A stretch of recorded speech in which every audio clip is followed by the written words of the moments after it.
This is Lewis from the B-Roll, here to talk to you about SkyTeam, a cooperative, high drama dice rolling game for 2 players. Now, I had the honour recently of going to the UK Games Expo 2024 to help with the Zatu stand, because I sometimes write reviews for those guys there. I saw SkyTeam starting to fly off the shelves. Sorry. But it was a game that I'd heard of as well, and something that I already had my eye on. So when I saw it starting to really quickly get rid of it, I knew I had to grab myself a copy. Now, I play a lot of 2-player games. Most game nights are just me and my partner trying to find something to do and playing 2-player games. And games like Patchwork and Star Realms and Koala are always pretty easy, straightforward picks. But we don't have a dice rolling game for 2 players. So, is SkyTeam worth the buzz? That's what we're here to find out. Let's have a look. Now, together, you and your co-pilot will have 7 rounds to try to successfully land a plane. Each turn, you'll be rolling 4 dice and placing them along this board, the control panel, trying to activate certain components of a plane and trying, ideally, not to crash. You'll be contacting air control to try and keep some of these planes out of your way. You'll be managing your speed, trying to keep the plane level, and deploying your landing gear and flaps to make a steady landing. By the end of the game, you'll want all of these switches turned on, except for the brakes, which is an exception to the rule. The more you apply your brakes, the better the landing will be, but it's not necessary to actually land the plane.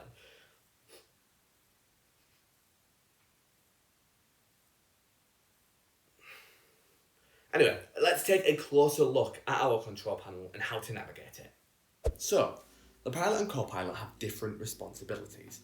The blue squares represent the pilot's responsibilities, the orange squares represent the co-pilot's responsibilities, and the ones with both colours can be operated by either player. The numbers along the pilot side here represent the landing gear.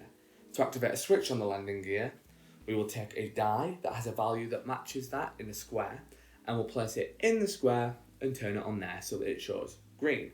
Now, these can be activated in any order so long as all of the switches are turned on by the final turn. But also be aware that the brakes are also only blue, so they are the sole responsibility of the pilot. You'll still need to make sure you're making strategic plays throughout your turns.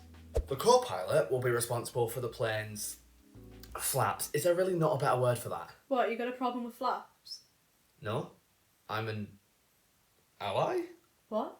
But these flaps, unlike the landing gear, have to be activated in numerical order from smallest to biggest. Activating the landing gear and flaps will not only turn these switches on, but will also adjust the value of their respective aerodynamics marker, moving it 1 up for every switch activated. We'll talk more about what that means in a second. The pilot and co-pilot also have the opportunity to clear their approach. To do this, they'll place a roll die in the radio square and then clear a space on the approach track that correlates to that value. For example, if we place a 4 here, we count 1, 2, 3, 4, and we remove a plane. Simple. There are a couple of areas on the board, your axis and your engines, that are marked with these exclamation points.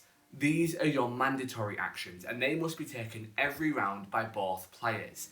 First, we'll look at the axis. Now, the axis determines how far the plane is tilting, and is determined by the difference of the dice values that you've placed that round. For example, if both players play a 3, 3 minus 3 is 0, so the plane's axis will stay where it is. However, if one player plays a 4 and the other person plays a 3, 4 minus 3 is 1, it'll tilt one position towards the 4. Now, the plane will need to be level in the final turn in order to land successfully. The engines are our other mandatory action. Now, they determine the speed, but so do the aerodynamics markers on the speed gauge that we mentioned earlier. Like the axis, both players play a die, except this time the values are added together, and we check the speed gauge to see how far we approach. If our value lands before our blue marker, the plane doesn't move. If it lands between the blue and orange marker, the plane will approach 1 step, and if it lands after the orange marker, the plane will advance 2 steps. Now, as you tick off more switches at the side, the aerodynamics markers move forward, which is going to make it easier to slow down. However, if you haven't made enough distance in the earlier rounds, bad luck, bro. Finally, the game does throw you a bone every now and again. If you want, or if you need to, you may play a die of any value here to reserve a concentration, which isn't needed to land the plane, but it could be that saving grace when your rolls are less than ideal. This will give you a coffee token, how fun is that, which may be used by either player at any point to alter a die value that they're playing that turn. Given that an action is taken the moment a die is placed, or the moment the second die is placed for the axis and the engines, you can't alter a die value that's already being played on the board in a previous turn.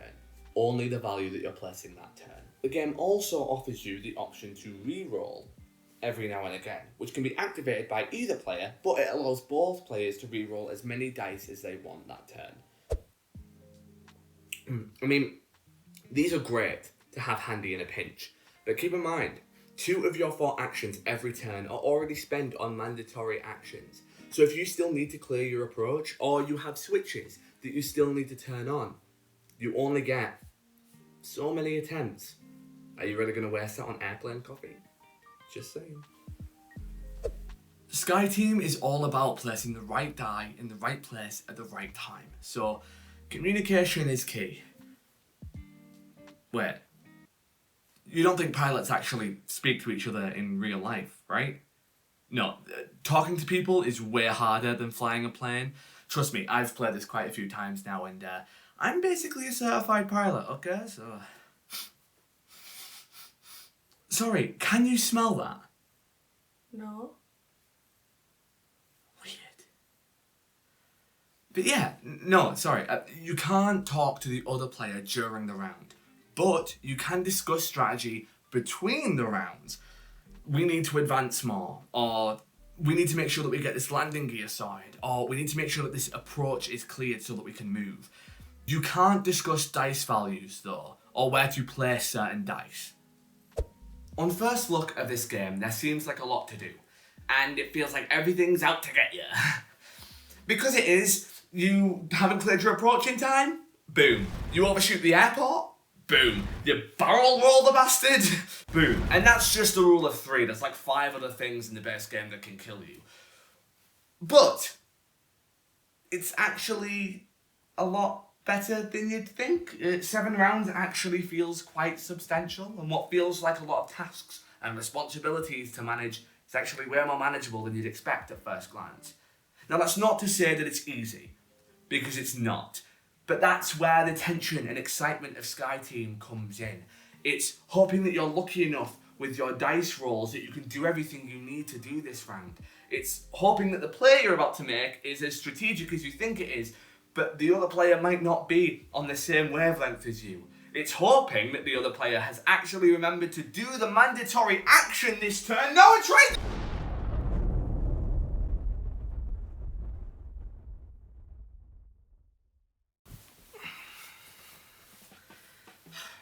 But it's not as hard as it looks. Which is why I'm so grateful that this thing comes with so many extra modules. Stuck in this little compartment are extra components and destination boards so that you can take flight to new horizons and have even more to worry about.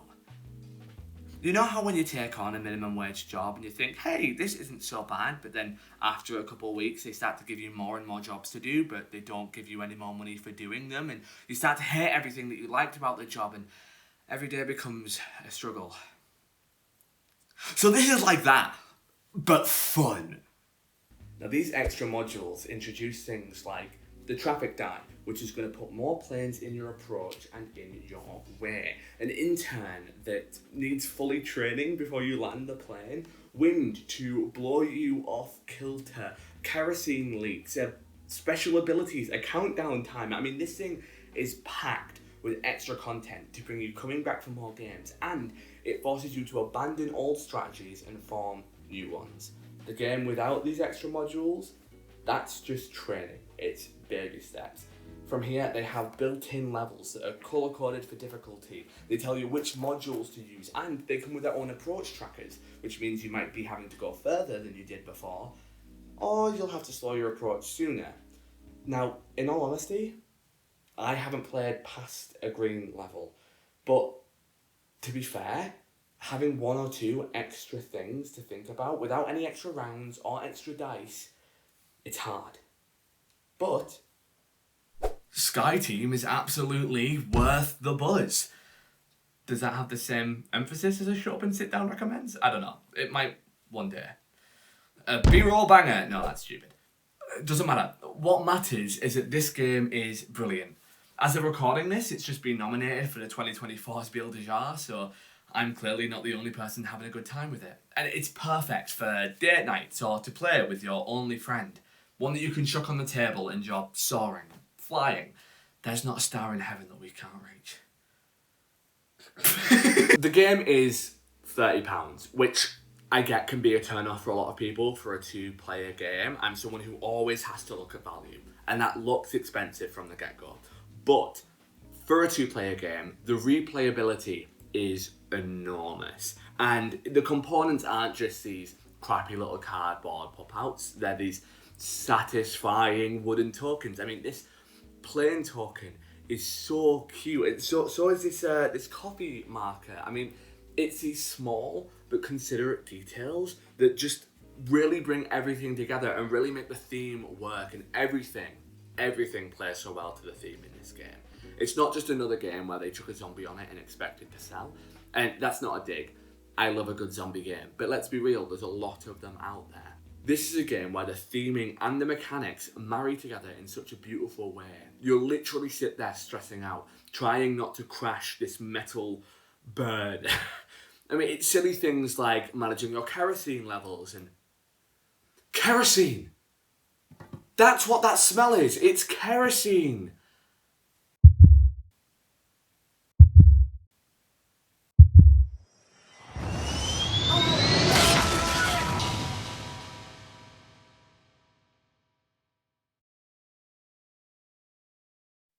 And there we have it.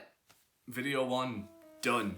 I just wanted to take a moment at the end here to say thank you for clicking on this. This is a new endeavour for me. I've done some writing for Zatu before, some features and some reviews over there, so I will leave a link to that in the description.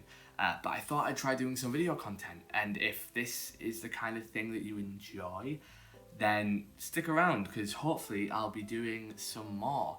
I am absolutely sweating. The sun has come out in England out of nowhere, and I'm sweating. We've lost a light in the process of this, making the first video, and one of my box lights just smashed.